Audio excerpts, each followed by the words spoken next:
there's some general things one can do to avoid paying taxes, potentially passing one's inheritance to their descendants. Todd, you're right. It's a big question, but I am going to throw you one thing because I think there's one thing that we as investors can do that's going to have the biggest impact on saving taxes during our lifetime while getting maximum amounts of money to our loved ones after we pass away. And that is owning high growth stocks for the long run and holding on to them, not selling them. Here's the reason why. When you're holding those high growth stocks, even as the price goes up and up and up, you're not taxed on that appreciation in value. You're only taxed on it if you sell it, which is what makes long-term investing such an advantage over short-term investing.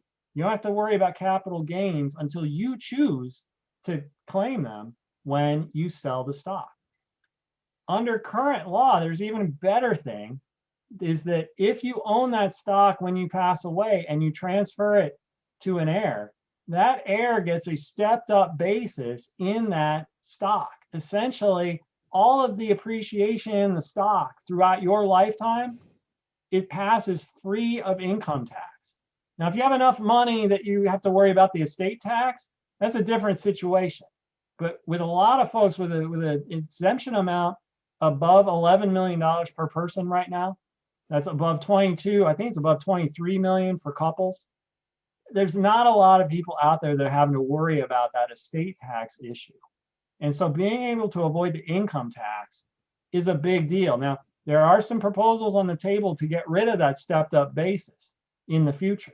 So it's not a lock that that'll be there by the time that you need it. But if there's one thing, Todd, that I had to say to help you in that with that question, that would be it, because I really feel like people discount the huge tax benefit of holding on to high growth stocks for the long run without selling them, without generating capital gains, just letting those gains ride and then potentially transferring them to their heirs tax free. It's a huge benefit. It's something to take a close look at. And a couple of quick questions, IRA questions. Mike K asks, what's the difference between inheriting a Roth IRA versus inheriting a traditional IRA? What are the RMDs for each? Mike, the big difference is just in the tax treatment of the distributions. If you get a traditional IRA, you're going to have to pay taxes, income taxes on the money that you take out. If you inherit a Roth IRA, the money that you take out of that generally is going to be tax-free. RMD calculation should be the same. So it's not going to be something, it's the same formula that applies to both. Both require RMDs in the inheritance situation, so you can't avoid it that way.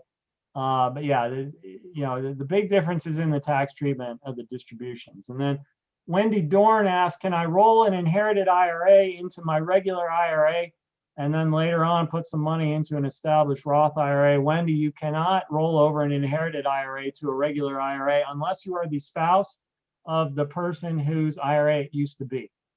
So if you are a spouse, you can do a spousal rollover into your IRA. The answer would be yes. But if you're not, if you're a daughter, if you are another family member, if you're not a family member at all, then you can't roll it over. That inherited IRA has to stay separate, and you're going to have to treat it separately from your own retirement assets, wherever they might be.